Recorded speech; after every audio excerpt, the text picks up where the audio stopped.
Alright, boys and girls, today I want to talk about CB radios, the radios themselves, a little bit about the different kinds, kind of what to look for. Just to give you an idea, all radios are not created equal. That's the bottom line. You can go into Walmart and buy a really small CB radio for $35, or you can go online or potentially to a truck stop and spend $200 on a standard CB radio. As a general rule, you are gonna essentially get what you pay for. I personally would stay away from the real inexpensive radios. They tend not to have as good a filtering in them. They tend not to have the capability to modulate or swing as well as other larger chassis radios can. There are quite a few different manufacturers of radios, particularly in the mobile market. A mobile radio, if you do not know, is a radio that's designed to go in a vehicle. It's a radio that's designed not to be plugged into 110 volts inside of your house or your cabin or whatever. You have to have, i.e., 12 volts DC, like you have in a car, to run it. One of the most important things that you can do with any radio is to find a good CB radio technician, whether it's somebody online or if you're lucky enough to have a good technician in your area. Try and get in good with these people, get to know them, talk to people that have used them, and you can take your radios in and get them what's called a peak and tune or an alignment. And what they do is they go into the guts of the radio and actually give you the maximum performance out of the radio that you can get. You can go so far as to having variable power installed on the radio, where you can actually turn a knob and change your dead key from half a watt up to 6, 7, 8 watts, 4 watts, whatever. And it can be beneficial to be able to adjust your dead key lower if you get to the point where you want to run a linear amplifier. A linear amplifier is illegal to operate on CB band. Like I said in my previous video, 4 watts is the maximum legal limit.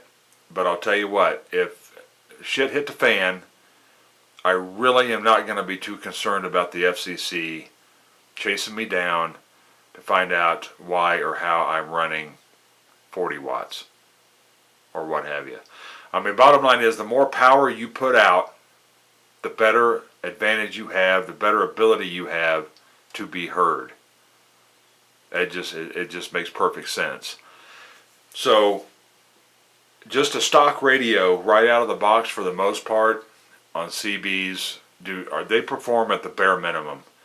I mean, 4 watts is a legal limit. I pulled CB radios out of the box, put them on the table here, and they'll actually have like a 2.5 watt dead key.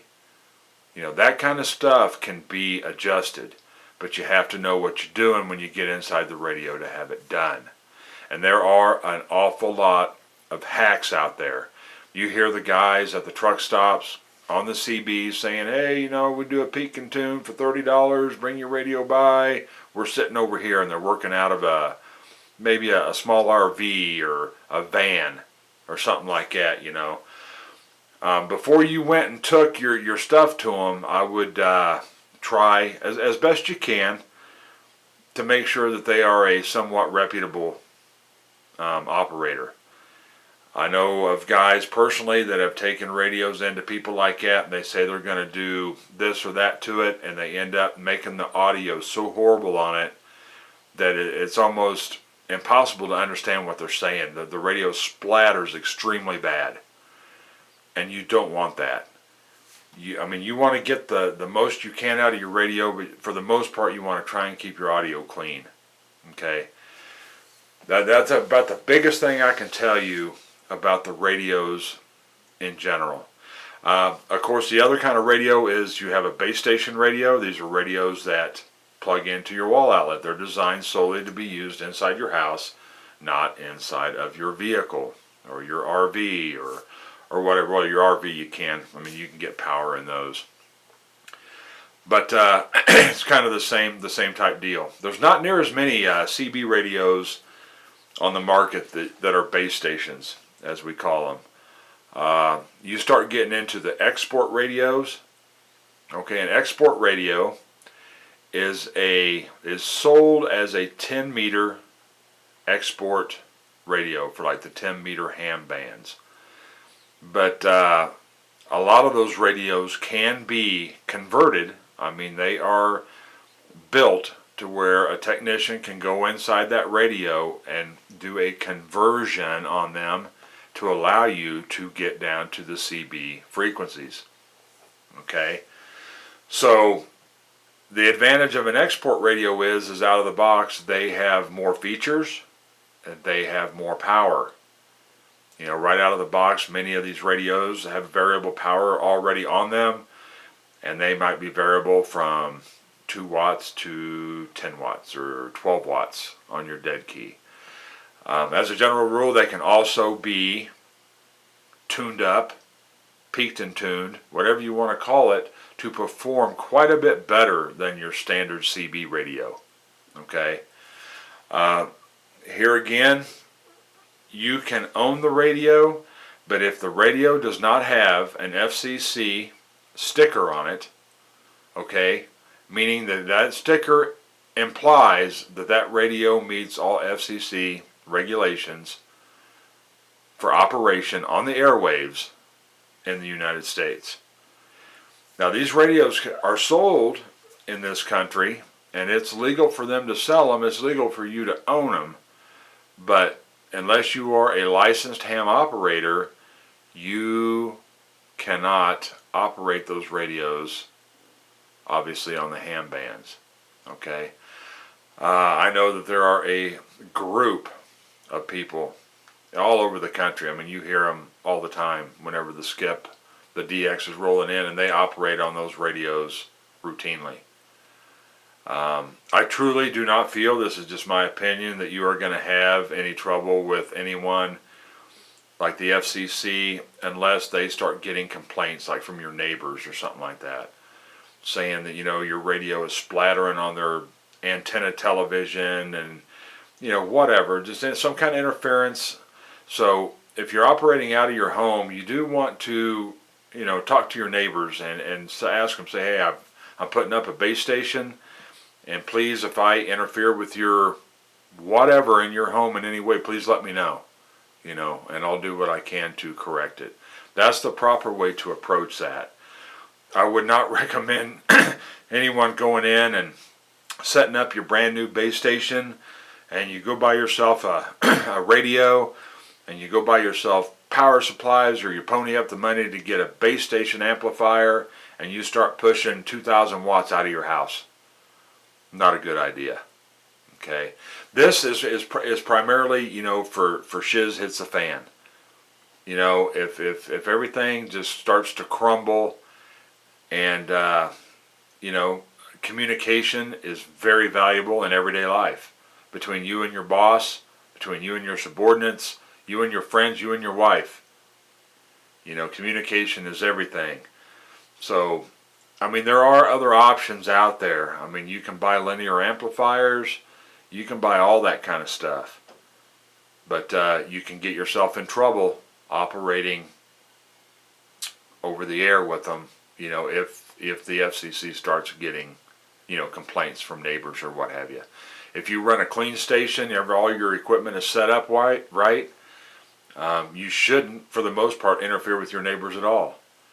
Most everybody has got cable television. If you know of people real close to your home that are still on like a attic antenna or a roof antenna to get their TV, they're not on cable, they're not on satellite, well, you very well could interfere with them.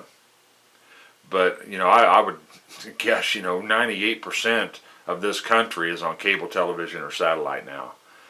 The phones, the cordless phones have gone digital. The old analog cordless phones, sometimes CB radio would interfere with those. Be smart. That's the thing. You know, if you want to set up to get yourself a little bit more power, I would not recommend going and trying to, get 2,000 watts and talk on it routinely. You live out in the middle of BFE, well, your chances are a lot better. You're not going to interfere with anyone, but you still want to be smart. But this is still, like I say, scenarios of, the FCC could give a flying hoot about CBers. The FCC gets bored or they start getting a lot of complaints, that's when you're going to be looked at. That's my understanding anyway. So that's pretty much it. You have mobiles, you have bases, tune them up, export radios. I've seen those, like a CB, like I didn't actually, well yeah, I did show you in my previous video, I think. I was keying 3 watts and swinging to 8, keying 3, swinging to 12, that type of thing. Export radios, they can go into them and tune them up, and you might be able to day key 2 watts and swing to 25 or 30. They have bigger finals in them. Finals is your final transmit. That's what actually sends your signal out through your antenna. Some of them have dual finals. Some of the new MOSFET radios might have 4 finals in there, and they really have the capability to push out some wattage. But I think that pretty much covers it on radio. Of course, a mobile radio, you have to get one chassis-wise that will, fit your situation. If you can, pretty much size is not an issue. I would go with about the largest chassis-sized radio you can fit. They tend to have the ability to tune up a little bit better than the real small ones. They just have better circuitry in them, and they just have the ability to do it. You can pick yourself up a Cobra 29. I think that they're running around $100 to $120, or you can get yourself a Cobra 19, and those are running like $35 or $40, or a unit in 510, $35, $40. Or small radios, they work, but they're not going to be your go-to radio if you really need to try and talk out 15, 20, 25, 30 miles. But let me say this.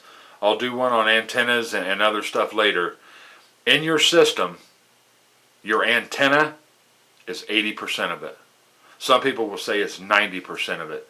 You can have yourself a $1,000 radio and you're trying to go out on a $50 antenna, it isn't going to work. Antenna quality and engineering is extremely, extremely important. Okay. Anyway, I'm going to cut that. Just kind of covered some basic things about the radios themselves. We'll get into microphones, power supplies, antennas, and stuff like that at a later time. Thanks for watching. Y'all take care. We'll see you.